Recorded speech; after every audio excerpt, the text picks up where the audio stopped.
மலேசியாவில் தமிழ் பேசும் இந்திய அமைச்சர் ஒருவர் இல்லாமல் போனதற்கு காரணம் பரிசான் நேஷனல் தான் என எதிர்க்கட்சி தலைவர் ஹம்சா ஜைனுddin தெரிவித்துள்ளார்.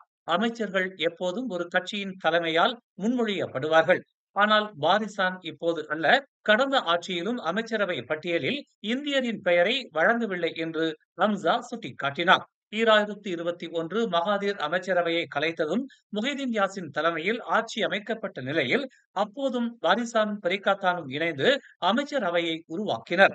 அப்போது பெரிக்காத்தானில் இந்தியர்கள் இல்லாததால் அமைச்சரவையில் இந்தியர்களை பிரதிநிதிப்பது எனும் கேள்விக்கு பாரிசானின் அமைச்சரவை பட்டியலில் இந்தியரின் பெயர் இல்லை என்றும், இந்தியர் அமைச்சரவையில் இருப்பதை பாரிசான் விரும்பவில்லை என்றும் ஹம்சா தெரிவித்தார். அமைச்சரவை என்பது அமைச்சு தொடர்பான விவகாரங்களுக்கு மட்டுமல்ல, அது சமூகத்தின் குரலாகவும் அமைச்சரவையில் ஒலிக்கும் என்பதை ஹம்சா வலியுறுத்தினார். பொதுமக்களுக்கு அச்சுறுத்தலை ஏற்படுத்தும் வகையில் பாராங்கத்தியுடன் சுற்றித் திரிந்த ஆடவரை காவல்துறையினர் கைது செய்துள்ளதாக சண்டகான் மாவட்ட காவல்துறை தலைவர் உதவி ஆணையர் அஸ்மான் பாஜா தெரிவித்தார். ஆடவர் ஒருவர் சாலையில் பாராங்கத்தியுடன் சுற்றித் திரிவதாகவும், வணிக கடைகளுக்குள் நுழைந்து மிரட்டுவதாகவும் பொதுமக்கள் அளித்த புகாரின் அடிப்படையில் ABX பண்டார் இண்டா பகுதிக்கு விரைந்து அச்சுறுத்திய சம்பந்தப்பட்ட ஆடவரை கைது செய்ததாக அஸ்மான் பாஜா கூறினார்.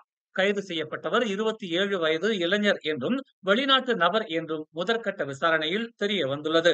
அவ்விளைஞர் மனநிலை பாதிக்கப்பட்டிருப்பதாக சந்தேகிக்கப்படுவதால் மருத்துவ பரிசோதனை மேற்கொள்ளப்படவிருப்பதாக அஸ்மான் பாஜா தெரிவித்தார்.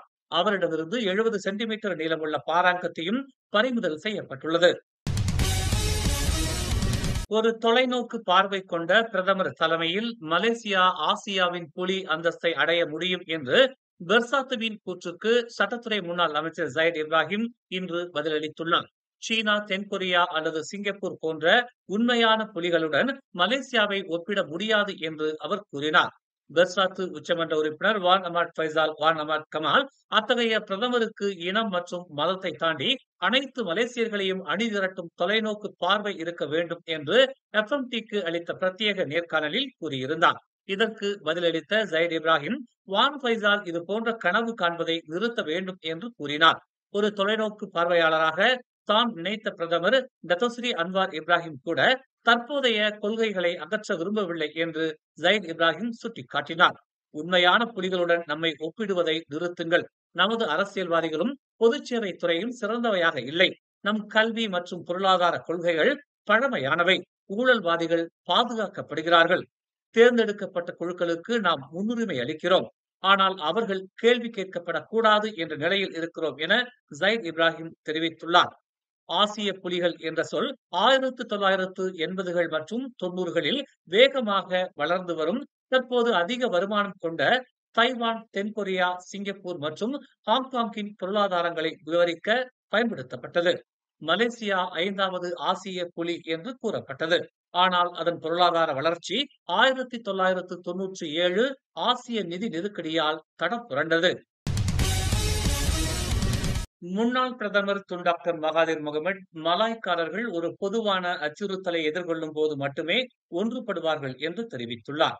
வரலாற்று ரீதியாக மலாய் பிரதேசங்களாக இருந்த போதிலும் ஆங்கிலேயர்கள் 4 மலாய் மாநிலங்களை தாய்லாந்திற்கு விட்டுக் கொடுத்த போது எந்த எதிர்ப்பும் இல்லை என்று அவர் FMTயில் ஒரு நேர்காணலில் தெரிவித்துள்ளார். 1909ஆம் ஆண்டில் ஆங்கிலேயர்களால் பாங்காக்கிற்கு வழங்கப்பட்ட பதானி, சிங்கோரா, மெனாரா மற்றும் யாவாவின் இழப்பை பற்றி மகாதீர் இவ்வாறு கருத்துரைத்துள்ளார். சுங்கைபிசியில் உள்ள ஒரு அடுக்குமாடி குடியிருப்பின் 39வது மாடியில் இருந்து நேற்று இரவு 19 வயது பயிற்சி விமானி ஒருவர் விழுந்து உயிரிழந்தார். இரவு 10:53 மணியளவில் நடந்த இந்த சம்பவத்தில் கட்டிடத்தின் நாசிகண்டார் உணவகத்தின் முன் நிறுத்தப்பட்டிருந்த காரின் கூரையில் அந்த பயிற்சி விமானி மயக்கமடைந்த நிலையில் காணப்பட்டார். இச்சம்பவம் பொதுமக்களால் தெரிவிக்கப்பட்டதாகவும், விசாரணையில் பாதிக்கப்பட்டவர் தனது அடுக்குமாடி குடியிருப்பில் இருந்து அவசரமாக வெளியேறி 39வது மாடிக்கு செல்லும் படிக்கட்டு நோக்கி ஓடியதாகவும் தெரிய வந்ததாக செராஸ் காவல்துறை தலைவர் உதவி ஆணையர் ஐடில் போல்ஹாசான் தெரிவித்தார். மூடப்பட்ட சுற்று தொலைக்காட்சி கேமரா காட்சிகள் பாதிக்கப்பட்டவரின் அசைவுகளை காட்டின. உடைந்த கண்ணாடி மற்றும் அவரது மொபைல் போன் சம்பவ இடத்தில் காணப்பட்டன என்று அவர் இன்று ஒரு அறிக்கையில் தெரிவித்தார். இரவு 11:34 மணிக்கு சான்சலர் துவாங்கு முக்ரிஸின் மருத்துவமனை மருத்துவ குழு பாதிக்கப்பட்டவரின் மரணத்தை உறுதிப்படுத்தியது. அவரது உடல் பிரேத பரிசோதனைக்காக மருத்துவமனைக்கு அனுப்பப்பட்டுள்ளது. இந்த வழக்கு திடீர் மரணம் என வகைப்படுத்தப்பட்டுள்ளது.